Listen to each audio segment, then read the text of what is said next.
نحمده ونصلي على رسوله الكريم أما بعد فأعوذ بالله من الشيطان الرجيم بسم الله الرحمن الرحيم رب اشرح لي صدري ويسر لي أمري واحلل عقدة من لساني يفقهوا قولي رب زدني علما اللهم ربنا زدنا علما.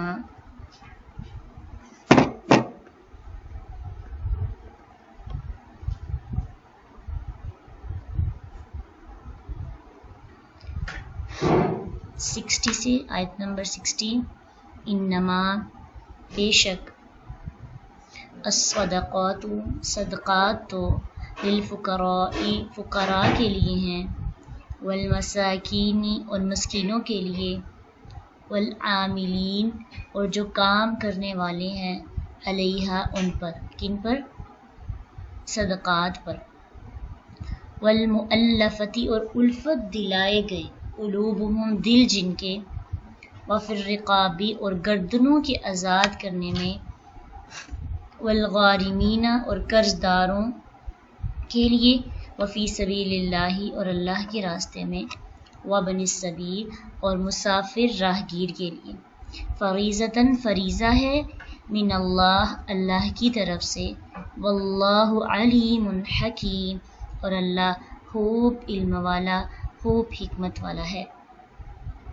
ومنہم اور کچھ ان میں سے ہیں، الذین جو یؤذون اذیت دیتے ہیں، النبی نبی صلی اللہ علیہ وسلم کو، ویقولون اور وہ کہتے ہیں، ہوا وہ اذن کان ہے، کل کہہ دیجئے اذن کان ہے، خیرن بلائی کا، لکم تمہارے لیے، یؤمن وہ ایمان رکھتا ہے، باللہ اللہ پر، ویؤمن اور وہ ایمان رکھتا ہے اعتماد کرتا ہے، للمؤمنین مومنین پر مومنوں پر، ورحمۃ اور رحمت ہے، للذین ان کے لیے جو آمنوا ایمان لائے، منکم تم میں سے، والذین اور وہ جو یؤذون اذیت دیتے ہیں، رسول اللہ اللہ کے رسول کو، رسول اللہ اللہ کے رسول کو، لہم ان کے لیے عذاب عذاب ہے، علیم دردناک. یحلفون وہ قسمیں کھاتے ہیں، کس چیز کی قسم؟ باللہ اللہ کی، لکم تمہارے لیے، لیرضوکم تاکہ وہ راضی کریں تمہیں، اگر ان کو توڑ کر پڑھا جائے، لی تاکہ یرضو راضی کریں کم تمہیں، واللہ اور اللہ، ورسولہ اور اس کا رسول، احق زیادہ حقدار ہے. افعالو کے وزن پر ہے، احقاقو تھا، دو کاف اکٹھے ہو گئے، کاف کو کاف میں جو ہے اس کا ادغام کر دیا گیا، یہ بنا احقو زیادہ حقدار ہے. ای یرضوہ کہ وہ راضی کرے اسے، ان اگر کانو ہیں وہ مؤمنین ایمان لانے والے.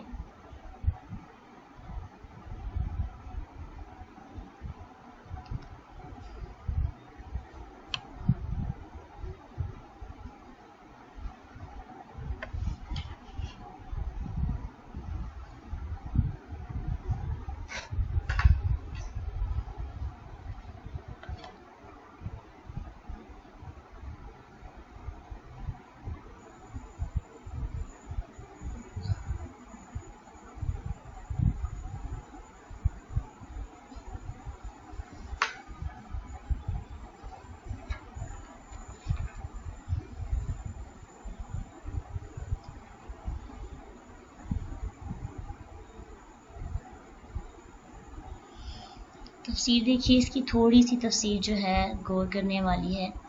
جو آیت ہے یہ مصارف زکوٰۃ سے ریلیٹڈ ہے، بڑی امپورٹنٹ بھی ہے اور سمجھنے والی بھی ہے، اس کی تھوڑی سی اٹینشن آپ نے پہلے سے زیادہ کرنی ہے اس پہ.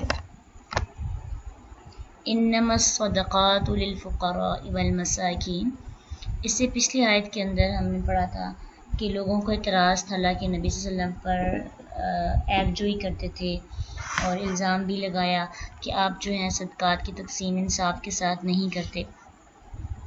تو اس پہ پھر یہ آیت نازل ہوئی کہ اللہ کے نبی صلی اللہ علیہ وسلم صدقات جو ہے اپنی مرضی سے نہیں کرتے، ان کو اللہ کی طرف سے آرڈر آتا ہے، تو اس آرڈر کی وجہ سے، آرڈر کی بنا پر صدقات کی تقسیم کرتے ہیں. ان کو اپنی کوئی اختیار نہیں ہے کہ وہ اپنی مرضی کے ساتھ ہی کام کریں. اس لیے اللہ کے نبی صلی اللہ علیہ وسلم پر جو الزام تراشی، جو طعن کیا گیا، وہ بے سود ہے. تو یہاں صدقات سے مراد فرض صدقات ہیں، یعنی زکوٰۃ اور عشر وغیرہ، کیونکہ اس کا اندازہ ہمیں اس آیت کی دو تین ورڈ سے ہوتا ہے. ایک تو یہ ہے کہ والعاملین، جو کام کرنے والے ہیں، تو کیونکہ عاملین تو فرض زکوٰۃ کو اکٹھا کرنے کے لیے بھیجے جاتے تھے کہ لوگوں سے جو ہے صدقات، جو زکوٰۃ وغیرہ لوگوں نے ادا کرنی ہے، اس کے لیے، اس کو کلیکٹ کرنے کے لیے. اور ویسے اگر کوئی کسی کے پاس نفلی صدقہ ہوتا ہے تو وہ بھی ان کو دے دیتا. ایک تو اس بات سے پتہ چلتا ہے یہاں پہ بات جو ہے کس کی گئی ہے، زکوٰۃ کی. اور ایک اس آیت کی اینڈ پہ فریضۃ من اللہ، یہاں پہ فرض صدقات آخر میں لکھا ہوا ہے فریضۃ من اللہ، تو اس سے بھی یہ ثابت ہوتا ہے کہ نفلی صدقات کو فریضہ نہیں کہا جاتا. تو انما الصدقات سے مراد ان مقامات میں زکوٰۃ اور عشر ہے، اور ان کو جو اس آیت کے اندر بتائے گئے ہیں مصارف، اس کے علاوہ زکوٰۃ کو کسی دوسری جگہ پہ خرچ نہیں کر سکتے. تو اس لیے یہ مسئلہ بہت زیادہ پوچھا جاتا ہے، اور آپ چونکہ قرآن پڑھنے والے ہیں تو آپ کو پتہ ہونا چاہیے کہ زکوٰۃ کن کن جگہوں پہ لگی جا سکتی ہے. یہ نہ ہو کہ ہم زکوٰۃ بھی ادا کریں اور ہماری ایکسیپٹیبل بھی نہ ہو. اس لیے زکوٰۃ کے بارے میں، عشر کے بارے میں، جن کے کھیت وغیرہ ہیں اور وہ اپنی زمینوں میں سے عشر نکالتے ہیں، تو ان کو بھی اس چیز کا علم ہونا چاہیے کہ ان دونوں کی ادائیگی کن کن لوگوں کو کرنی چاہیے اور کون سے لوگ ان کے حقدار ہوتے ہیں. سب سے پہلے للفقراء والمساکین، فقراء اور مساکین کے لیے. اب فقراء اور مساکین کیا دونوں ایک ہی ہیں یا دونوں الگ الگ ہیں؟ آپ کے مائنڈ کے مطابق ان دونوں کو ایک ہی کہا جائے گا، فقراء اور مساکین، یہ ان دونوں میں تھوڑا فرق ہوگا کہ آپ اپنے معاشرے کے اندر دیکھیں گے کہ فقیر اور مسکین کیسے کہتے ہیں. کچھ لوگوں نے ان دونوں کو ایک ہی کہا ہے، اور کچھ نے کہا ہے کہ کچھ اہل علم کہتے ہیں کہ فقیر زیادہ بدحال ہوتا ہے، اس کے پاس زیادہ جو ہے اس کی زیادہ محتاجی ہوتی ہے، اور جو مسکین ہے اس کی محتاجی تھوڑی کم ہوتی ہے، وہ زیادہ بدحال نہیں ہوتا فقیر کے مقابلے میں. یہ جو فقر ہے، یہ فقیر ہے، فقراء، یہ فقر سے نکلا ہے. عربی لینگویج میں فقرات الظہری کہتے ہیں کمر کی مہروں کو، یعنی فقیر بمعنی مفقور ہے. یعنی اس کی ڈیفینیشن یہ بنتی ہے کہ ضرورت کی اشیاء نہ ہونے کی وجہ سے اس کی گویا کہ کمر ٹوٹ گئی ہو. ٹھیک ہے، الفاظ کی مناسبت سے اس کی کیا ڈیفینیشن کریں گے؟ فقیر وہ ہے جس کی ضرورت کی اشیاء نہ ہونے کی وجہ سے گویا کہ اس کی کمر ٹوٹ گئی ہو. اور مسکین، سین کاف نون اس کا روٹ ورڈ ہے، اور اس کا مطلب ہوتا ہے رک جانا، سٹاپ ہو جانا. مسکن بھی کہتے ہیں نا، مسکن. تو مسکن کسے کہا جاتا ہے؟ جہاں پہ ہم رہتے ہیں. تو کہاں پہ رہتے ہیں؟ جہاں پہ ہم رکے ہوئے ہوتے ہیں. تو اس لیے سکن، سین کاف نون روٹ ورڈ ہے، اس کا مطلب ہے رک جانا، یعنی ضرورت مندی نے اس کی آمدنی کو روک دیا ہے، وہ آگے نہیں بڑھ پا رہا، اس کی ضروریات سے اس کی آمدنی کم ہے. تو گویا فقیر کی حالت اس شخص کی ہے جس کے پاس کچھ بھی نہیں ہے، اور مسکین وہ ہے جس کی آمدنی اس کی ضروریات سے کم ہے. ضرورت مندی نے اس کی حرکت کو سکون میں بدل دیا ہے. اب وہ رک گیا، وہ آگے نہیں بڑھ پا رہا، جتنا کماتا ہے اس میں اس کا گزارا نہیں ہوتا. یہ ہے تھوڑا سا ڈفرینس. جیسا کہ اللہ سبحانہ تعالیٰ نے قرآن کے اندر سورۃ کہف میں ایک واقعہ پڑھتے ہیں، کچھ جس میں موسیٰ علیہ السلام خضر علیہ السلام سے ملے تھے. تو اس میں انہوں نے ایک کویسچن کیا تھا، اس کے جواب میں ایک آیت تھی اما السفینۃ فکانت لمساکین یعملون فی البحر، یعنی وہ کشتی چند مساکین کی تھی جو سمندر میں کام کرتے تھے. اب دیکھیں یہاں پہ مسکین ظاہرہ کشتی کا مالک جو کام بھی کرتا تھا بالکل خالی ہاتھ تو نہیں تھا، آمدنی اس کی ضرورت سے کم ہونے کی وجہ سے اسے ضرورت مند اور محتاج کہا گیا. تو اس لیے جو ہم دونوں میں ڈفرینس کر رہے ہیں، فقیر کو یعنی فقراء کو پہلے لانے کا مقصد اور پہلے لانے سے بھی یہ بات سمجھ میں آتی ہے، جو کہ فقیر ہے وہ زیادہ بدحال ہوتا ہے، مسکین کم ہوتا ہے. لیکن یہ بات ضرور ذہن میں رکھیں کہ یہ ڈیفینیشن تب ایکسیپٹیبل ہوگی، تب ڈیفینیشن یہ والی درست ہوگی جب یہ دونوں اکٹھے آئیں گے، ساتھ آئیں گے، دونوں لفظ اکٹھے آئیں گے تو پھر ایک دوسرے کے مقابلے میں ان کو یہ ایسے ڈیفائن کیا جائے جیسے ایمان علیحدہ ہے، اسلام علیحدہ ہے تو ایک ہی مطلب ہوتا ہے، لیکن جب اکٹھے آئیں ایمان اور اسلام تو دونوں کی گہرائی میں فرق ہو جاتا ہے کہ ایمان ان ڈیپتھ زیادہ اور اسلام جو ہے اسلام کی کیا گہرائی ہے، کیا ڈیفینیشن ہے. لیکن اگر الگ الگ آئیں تو دونوں کا ایک ہی میننگ ہوتا ہے. اسی طرح جب فقیر اور مسکین الگ الگ آئیں گے تو پھر فقیر اور مسکین الگ الگ جب آئیں گے تو ان کا مطلب ایک ہی ہوگا. مسکین ہوگا تو اس میں فقیر بھی آ جائیں گے، مسکین بھی آ جائیں گے، اور اگر فقیر ہوگا تو اس میں فقیر بھی آ جائیں گے، مسکین بھی آ جائیں گے. دونوں ضرورت مندوں پر بولا جائے گا، خواہ ان کے پاس کچھ ہو یا نہ ہو، یہ دونوں زکوٰۃ کے مستحق ہیں. آپ فقیر کو بھی زکوٰۃ دے سکتے ہیں اور مسکین کو بھی، یعنی ان تمام لوگوں کو بھی زکوٰۃ دی جا سکتی ہے جو کماتے ہیں، جو پراپر جاب کر رہے ہیں، لیکن ان کی سیلری اتنی کم ہوتی ہے کہ ان کا خرچہ یا ان کے اخراجات ضرورت یا ضروریات زندگی بھی اچھے طریقے سے پورے نہیں ہو سکتے. ان کی ضروریات زیادہ ہیں، ان کی آمدنی کم ہے. تیسرا والعاملین علیہا، جو کام کرنے والے ہیں ان پر. زکوٰۃ اور عشر کی وصولی کے اللہ کے نبی صلی اللہ علیہ وسلم اس وقت میں آدمی مقرر کرتے تھے جو لوگوں سے باقاعدہ ان کا محاسبہ فرماتے اور ان سے زکوٰۃ اکٹھی کرتے. پھر ایسے لوگوں کا محاسبہ بھی کیا جاتا تھا، تو ان لوگوں کو بھی زکوٰۃ دینا جائز ہے.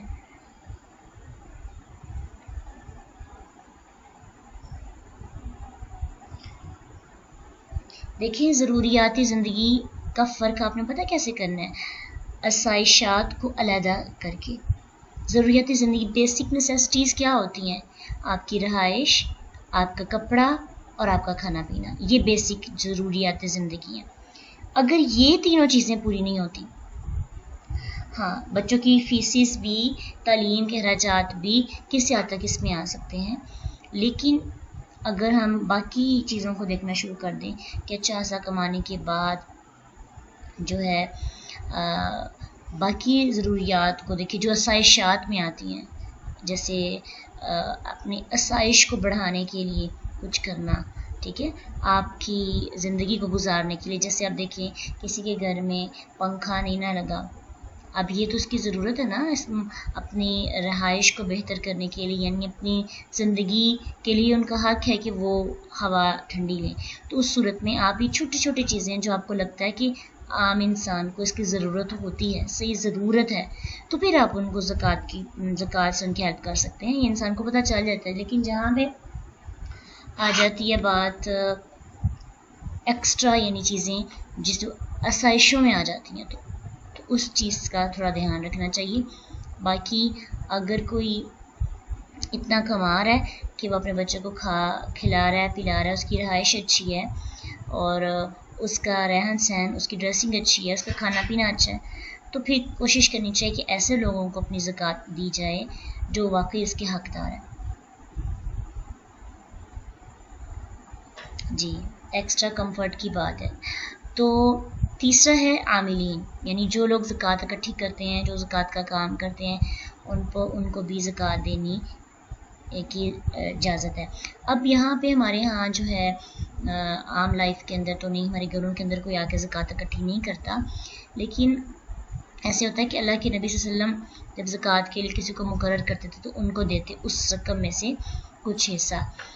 یہ کانسیپٹ آتا ہے مدارس کے اندر، جہاں پہ اداروں کے لیے، کیونکہ مدارس میں بھی فقراء اور مساکین آ کے پڑھتے ہیں، اس لیے جو مدارس ہیں ان کو بھی زکوٰۃ دی جا سکتی ہے. اور اب کچھ لوگوں کو وہ ہائر نہیں کرتے بلکہ کچھ لوگ جو ہیں ایسے اداروں کے لیے اکٹھے کرتے ہیں رقم وغیرہ، صدقات وغیرہ، زکوٰۃ وغیرہ. اب وہاں کے جو سربراہ ہیں اس رقم میں سے اگر وہ اکٹھی کر کے لانے والے کو، چاہے وہ جتنا مرضی امیر کیوں نہ ہو، اس کی اپنی اچھی جاب ہو، لیکن چونکہ اس نے ایفرٹ کی، کوشش کی، اس لیے اس میں سے ہم جو ہے اس کو کچھ دے سکتے ہیں. اس کا کیا فائدہ ہوگا؟ موٹیویشن ملے گی، وہ آئندہ بھی کام کرے گا، کیونکہ اپنی جاب چھوڑ کر، اپنی لائف چھوڑ کر دوسروں کی مدد کرنے کے لیے لوگوں کے پاس جا جا کر زکوٰۃ کو کلیکٹ کرنا، یہ ایک ایفرٹ ہوتی ہے اور اس کی اجرت جو ہے دینی چاہیے. تو اس سے کیا پتہ چلتا ہے؟ ایک بات جو ہمیں پتہ چلتی ہے، دو باتیں اس سے ہمیں سیکھنے کو مل رہی ہیں. ایک تو یہ کہ ہمیں موٹیویٹ کرنے کے لیے دوسروں کو بعض اوقات انعام وغیرہ دینا چاہیے. ویسے بھی یہ تو زکوٰۃ کے کانسیپٹ میں تو ہم دے سکتے ہیں، لیکن ویسے بھی آپ کسی ادارے کے لیے کام کر رہے ہیں، یا پھر آپ کے بچے آپ کے لیے کوئی اچھا کام کرتے ہیں، کوئی بھی، تو کسی کو خوش کرنے کے لیے، موٹیویٹ کرنے کے لیے چھوٹا موٹا پرائز اس کو دیتے رہنا چاہیے. یہ ہمیں اسلام سکھا رہا ہے. آپ خود دیکھ رہے ہیں کہ حالانکہ عاملین ہو سکتا ہے بڑے ویل سیٹلڈ ہوں، لیکن آپ ان کو زکوٰۃ دے سکتے ہیں، تو زکوٰۃ ان کو لگ سکتے ہیں. تو عام اپنی زندگی کے اندر کوئی اگر دین کے لیے کام کرتا ہے، یا پھر ویسے ہی آپ کے لیے کوئی چھوٹا موٹا کام کرتا ہے، تو اس کو رشوت نہیں کہیں گے، پرائز کے طور پر اس کو موٹیویٹ کرنے کے لیے، اس کو اپریشیٹ کرنے کے لیے کیا جا سکتا ہے. اور ایک بات ہمیں یہ بھی پتہ چلتی ہے کہ اسلام جو ہے کسی کی بھی کوشش جو ہوتی ہے، جو فزیکلی طور پر کوئی ایفرٹ کرتا ہے، تو اسی کی بھی اجرت جو ہے اپنے پاس گروی نہیں رکھتا، ہر ایک کو اس کا بدلہ دے دیتا ہے. جو جنگ میں مدد کرتے ہیں ان کو مال غنیمت عطا کیا جاتا ہے. اگر مال غنیمت حاصل ہو فتح کی صورت میں، اور جو لوگ زکوٰۃ اکٹھی کرنے کے لیے کام کرتے ہیں، اللہ کے نبی صلی اللہ علیہ وسلم ان کو بھی دیتے تھے. والمؤلفۃ القلوب، اور اس سے مراد الفت دلائے گئے دل جن کے، یعنی اس سے مراد یہ ہے کہ وہ نو مسلم جن کی دل جوئی کرنے کے لیے انہیں اسلام پہ ثابت قدم رکھنا مقصد ہو، تو ان پر بھی زکوٰۃ کی رقم لگائی جا سکتی ہے. اس سے مراد وہ کفار بھی ہو سکتے ہیں کہ جن کو اپریشیٹ کر کے، جن کی مدد کر کے ان کو اسلام میں لانے کی امید ہو. اس سے مراد وہ با اثر لوگ بھی ہو سکتے ہیں جن پر خرچ کرنے سے کئی لوگوں کے مسلمان ہونے کی امید ہو، یا وہ کافر سردار بھی ہو سکتے ہیں جن پر خرچ کرنے کی وجہ سے وہ مسلمان جو ان کے انڈر رہتے ہیں ان کو تکلیف اور آزاری، ظلم و ستم سے محفوظ رہنے کی امید ہو. کتنے طرح کے لوگ اس میں آ سکتے ہیں؟ نمبر 1، جو نئے لوگ مسلمان ہوتے ہیں ان کو جو ہے اسلام پر استقامت مستقیم رکھنے کے لیے، ڈٹے رہنے کے لیے ان پر خرچ کیا جا سکتا ہے. تاکہ اب دیکھیے ہوتا یہ ہے کہ آج کل مسلمانوں کو مرتد ایسے کیا جا رہا ہے پیسے کا لالچ دے کر. آج کل اس کی بہت زیادہ ضرورت ہے، اور لوگ اس جو یہ کام ہے نا، اس کے کرنے میں تھوڑی ہیزیٹیشن فیل کرتے ہیں. بس فقیر اور مساکین پر زکوٰۃ خرچ کرنے کو زیادہ تسلی بخش سمجھتے ہیں، حالانکہ قرآن کے اندر یہ سارے ایک ہی ساتھ لکھے ہوئے ہیں. دیکھیے جو دوسرے ادیان کے لوگ ہیں وہ اسلام سے دور کرنے کے لیے پیسوں کی وجہ سے ان کو اپنی طرف مائل کرتے ہیں. تو پیسہ تو ہر ایک کی ضرورت ہے، ضروریات زندگی کو پورا ہونا کی بہت ضرورت ہے. ایسے لوگ جو تھوڑے نارمل ہیں، ان کی زندگی اچھی نہیں گزر رہی، ان کی ضرور ہیلپ کرنی چاہیے تاکہ وہ اسلام پر ڈٹے رہیں. اور خاص طور پہ وہ لوگ جو نئے مسلمان ہوتے ہیں، اور انہوں نے، اب کچھ لوگ ہیں نا جو اب آپ باہر جائیں تو کسی کو اسلام کے بارے میں بتائیں، اسلام قبول کر لیتے ہیں، اس کے گھر والے اس کو باہر نکال دیتے ہیں، اس کا گھر بار کوئی نہیں ہوتا، کھانے پینے کو کچھ نہیں ہوتا. تو ایسے لوگوں پر اپنی پوری کی پوری زکوٰۃ لگا دینی چاہیے تاکہ یہ لوگ دوبارہ واپس اپنے دین کی طرف نہ جائیں بلکہ اسلام پہ ڈٹے رہیں. اور ایسے لوگوں پر تو زکوٰۃ خرچ کرنے سے ہم اسلام کا فائدہ کر رہے ہیں، اس لیے ان پر زکوٰۃ ہم لگا سکتے ہیں. پھر دوسرا جو ہے وہ کفار جن کو موٹیویٹ کر کے، اپریشیٹ کر کے، اور ان کی ہمدردی کر کے، ان کی مدد کر کے ان کو اسلام کی طرف لانے کی امید ہو. مثلا ان کی ہیلپ کرتے ہیں, آپ غریب ہیں تو آپ ان کی مدد کرتے ہیں, اور ساتھ ساتھ بھی جب وہ آپ کا اور ان کی ایک باؤنڈنگ بن جاتی ہے, ایک اچھا رشتہ بن جاتا ہے, تو پھر کیا ہوتا ہے کہ آپ ان کو اسلام کی دعوت دے سکتے ہیں. جب بھی آپ کسی کو دعوت دیتے ہیں تو آپ کا اور ایک اس کا بہترین رشتہ ہو تو بات اثر کرتی ہے. لیکن جب آپ اور اس کا ایک نفرت کا رشتہ ہو, جب مسلمان اور کافر کو پتہ ہوگا کہ ہم ایک دوسرے سے نفرت کرتے ہیں, تو ان دونوں کو ایک دوسرے کی بات کو سمجھنے میں مشکل پیش آئے گی. کافر مسلمان کی بات اس طرح دل سے نہیں سنے گا. اس لیے تو اللہ کے رسول اخلاق میں رہ کر آپ نے سب کا دل جیتے تھے, اور ہم لوگوں نے اخلاق کو تو خراب کیے. ٹھیک ہے, اس لیے نیت اگر یہ ہو کہ میں نے کفار پر, اگر میرے ارد گرد ہمارے گھر کے کچھ غریب لوگ رہتے ہیں نا جو اسلام کے مطابق زندگی نہیں گزارتے ہیں, غیر مسلم ہوتے ہیں, آپ ان کے ساتھ ایک اچھا رشتہ بنائیں, ان کی ہر وقت جب بھی ان کو ضرورت پڑے ان کی مدد کریں.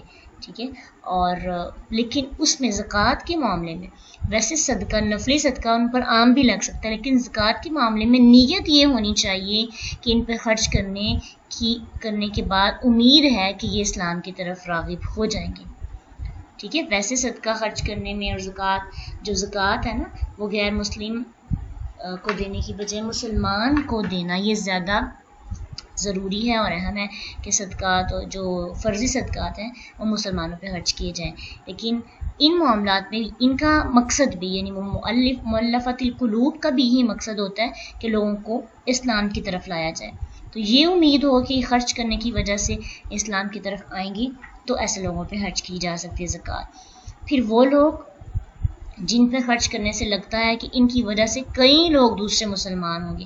مثلا اگر آپ کسی ایک ایسے بندہ جس کی لوگ بات زیادہ سنتے ہیں تو اس پر تھوڑا خرچ کرتے ہیں, وہ تھوڑی پلاننگ کرتا ہے اور پھر لوگوں کو موٹیویٹ کرتا ہے, اس کی وجہ سے بہت سے لوگ مسلمان ہو رہے ہیں, آپ کو نظر بھی آ رہا ہے, تو آپ ایسے بندے پر بھی خرچ کر سکتے ہیں. یا پھر اس میں وہ بھی آ جاتا ہے کہ وہ کفار کے سردار جو مسلمانوں کو بڑی تکلیف پہنچا رہے ہیں, ظلم و ستم کر رہے ہیں, آپ ان کو اماؤنٹ دیتے ہیں کہ آپ کے اماؤنٹ دینے کی وجہ سے ان کے دل نرم ہو جاتے ہیں اور وہ مسلمان پر ظلم و ستم نہیں کرتے. لیکن کہا جاتا ہے کہ اسلام کے غلبے کی بات یہ والی جو ختم ہو گئی, امیر المومنین عمر بن خطاب رضی اللہ عنہ نے فرمایا, لیکن آج کے زمانے کے اندر مؤلفۃ القلوب دوبارہ سے اس کی شدید ضرورت ہے. 5واں وفر رقاب, اور گردنوں کی آزاد کرنے میں, یعنی گردنوں کے آزاد کرنے میں جو لوگ اس وقت میں غلام تھے تو ان کو چھڑانے پر بھی زکوٰۃ جو ہے, مسلمان غلام جو ہے ان کو چھڑانے پر بھی زکوٰۃ کا مال خرچ کیا جا سکتا تھا. اور اس سے مکاتب غلام, یعنی جنہوں نے اپنے مالکوں سے اپنی قیمت قسطوں میں ادا کرنے کی شرط پر آزادی حاصل کی تھی, تو آپ انہیں کیا کر سکتے ہیں, ان کے پیسے دے کر ان کے مکمل طور پر آزاد کروا سکتے ہیں. اب آج کے دور میں یہ کیسے ہو سکتا ہے؟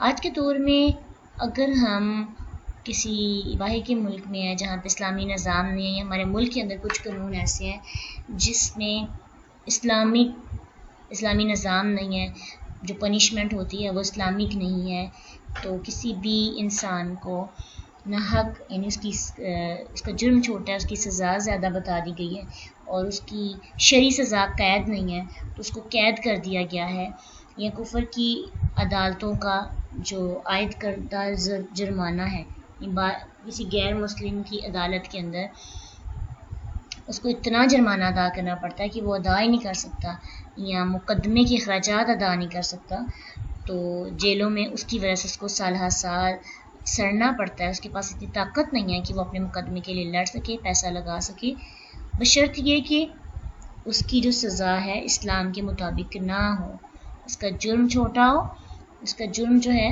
اس کی سزا اسلام نے اتنی نہ بتائی ہو جتنی عدالت دے رہی ہے. اس کو اپنا کیس لڑنے کے لیے پیسوں کی ضرورت ہو تو وہ وفر رقاب میں آ سکتے ہیں. لیکن اس کے بارے میں مزید آپ جو ہے ڈسکشن کر سکتے ہیں پھر رقاب پہ, کیونکہ اس میں تھوڑی احتیاط کرنی پڑے گی. یہ کانسیپٹ جو ہے, مطلب اس چیز کو ذہن میں مد نظر رکھتے ہوئے تھوڑا سا اس کو ایکسپلین کیا گیا ہے, لیکن جب بھی یہ معاملہ ہوتا ہے نا تو پھر ہر کیس میں ڈیفرنٹ ہو جاتا ہے. تو جیسا جیسا کیس ہوتا ہے پھر آپ کو عالم دین سے جو فتویٰ دیتے ہیں ان سے پھر پوچھنا پڑے گا کہ یہ کیس ہے اور اس طرح کا معاملہ ہے تو کیا ہم اس کیس میں زکوٰۃ کی رقم لگا سکتے ہیں. ٹھیک ہے, تھوڑی سی گنجائش تو ہے, لیکن گنجائش ہونے کے باوجود بھی جب بھی آپ اس معاملے کے اندر اپنا زکوٰۃ کے پیسے لگانے لگی تو آپ کو کیس کے مطابق اپنا فیصلہ کروانا ہوگا, اپنا فتویٰ لینا ہوگا, پھر آپ یہ معاملہ جو ہے نا کریں تو پھر زیادہ آپ کو آسانی کے ساتھ اور سکون کے ساتھ کر سکتے ہیں. والغارمین اور قرض داروں کے لیے. چھٹا جو ہے وہ کیا ہے, قرض دار, وہ مقروض جو اپنا قرض ادا نہیں کر سکتے ان پر بھی زکوٰۃ کی رقم لگائی جا سکتی ہے. اب دیکھیں ہمارے معاشرے کے اندر ایسے لوگوں کو بھی اس میں بھی زکوٰۃ ادا نہیں کی جاتی, بس ہم فقیر اور مساکین کو دینا چاہتے ہیں, اس کے علاوہ ہم زکوٰۃ کی رقم جو ہے کسی دوسری جگہ پہ خرچ کرتے ہوئے تھوڑی ہیزیٹیشن فیل کرتے, پتہ نہیں قبول ہوگی کہ نہیں ہوگی. تو مقروض, ہمارے معاشرے کے اندر کتنے ہی ایسے مقروض ہیں جو قرض ادا نہ کرنے کی وجہ سے بینک سے سود پہ قرض لے لیتے ہیں, جس کی وجہ سے ان کا گھر بھی جاتا ہے, ان کی جائیداد بھی جاتی ہے, ان کی ساری بیسک چیزیں جو ان کے پاس ہوتی ہیں ان کی چھت چلی جاتی ہے, ایون کہ ان کے پاس کھانے پینے کو کچھ نہیں رہتا, لیکن کوئی ان کی ہیلپ نہیں کرتا. حالانکہ وہ کما تو اچھا رہے ہوتے ہیں لیکن وہ صرف اپنی ضروریات زندگی پوری کر رہے ہوتے ہیں. اگر وہ اپنی کمائی سے قرض دیں تو وہ کھا نہ سکیں. ٹھیک ہے, تو اس وجہ سے ایسے لوگوں کا قرض ادا کر زکوٰۃ میں سے, اپنی زکوٰۃ میں سے اگر آپ ساری کی ساری زکوٰۃ کا ایک ہی مصرف پہ خرچ کر دیں تو کوئی ایشو نہیں ہے. ہم یہ بھی سوچتے ہیں کہ یہ بھی ضروری نہیں ہے کہ جتنی چیزیں جتنے لوگوں کے بارے میں جتنی گروپس بتائے ہیں سب گروپس میں زکوٰۃ خرچ کریں گے تو زکوٰۃ قابل قبول ہوگی. اگر کسی ایک کو زیادہ ضرورت ہے تو آپ اس پہ خرچ کریں اور ساری کی ساری خرچ کر سکتے ہیں, اور یہ زیادہ اچھی بات ہے کہ بجائے آپ اپنی اس رقم کو تھوڑا تھوڑا خرچ کرنے کی, اگر اپنی ہر سال ایک بندے کی زندگی میں ایک زیادہ فرق آ جائے آپ کی زکوٰۃ کی وجہ سے تو یہ کتنا اچھا ہو جائے گا. مطلب اگر ایک بندہ ایک قرض دار ہے اور اس کے اوپر اس کے قرض کی وجہ سے اس کی رات کی نیندیں خراب ہے, اس کا سکون خراب ہے, ایون کہ اس کا ایمان خراب ہو رہا ہے, لوگ اس کو بہت تنگ کر رہے ہیں, رسوا کر رہے ہیں, ذلیل کر رہے ہیں. آپ نے دیکھا ہوگا کہ جنہوں نے قرض ادا کرنے ہوتے ہیں ان کے دروازے نوک کرتے رہتے ہیں, ان کو پورے محلے کے اندر رسوا کیا جاتا ہے. تو اپنے معاشرے کے اندر ایسے لوگوں کو ڈھونڈیں, ایسے سفید پوش لوگ جو ہوتے ہیں جو ویسے تو جاب بھی کرتے ہیں اور فقیر ہو سکتے ہیں, مسکین ہو سکتے ہیں, لیکن ان کی قرض کی ادائیگی میں کوئی آگے نہیں بڑھتا, ان کی مدد کر دی جاتی ہے تھوڑی بہت. تو زیادہ ثواب تو یہ ہے نا, زیادہ اچھی بات تو یہ کہ اگلے بندے کی زندگی میں سکون لایا جائے. تو جب آپ قرض کسی کا ادا کرتے ہیں تو اس کی وجہ سے کافی حد تک کسی کی پریشانی ختم ہو جاتی ہے. تو قرض داروں کے لیے بھی زکوٰۃ جو ہے وہ لگائی جا سکتی ہے. وفی سبیل اللہ, اور اللہ کے راستے میں. اس لفظ کے دو استعمال ہیں, ایک تو یہ ہے کہ ہر نیکی ہی اللہ کے لیے, تو ہر نیکی کے راستے میں. اب اس کے اندر تو ساری چیزیں آ جاتی ہیں جو پیچھے باتیں بیان کی.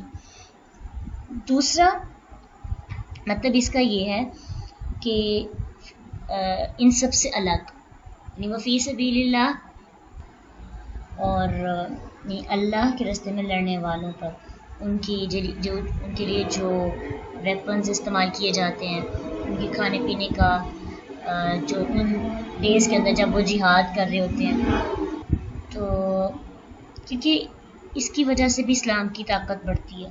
شکست کی صورت میں ان کو فقیر اور مسکنت کے ساتھ ساتھ کفار کی غلامی کی اذیت بھی برداشت کرنی پڑتی ہے.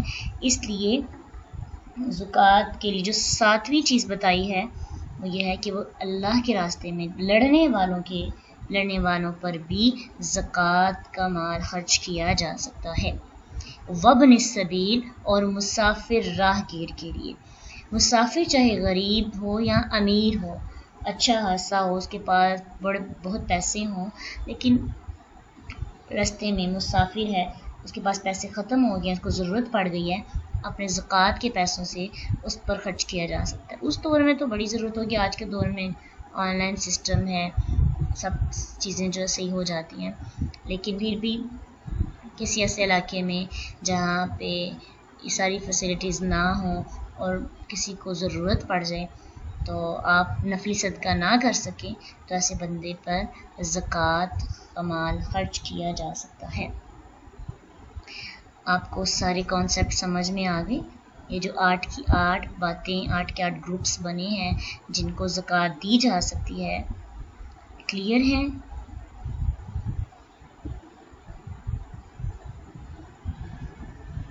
وآخر دعوانا ان الحمد للہ رب العالمین سبحانک اللہم وبحمدک نشہد ان لا الہ الا انت نستغفرک ونتوب الیک۔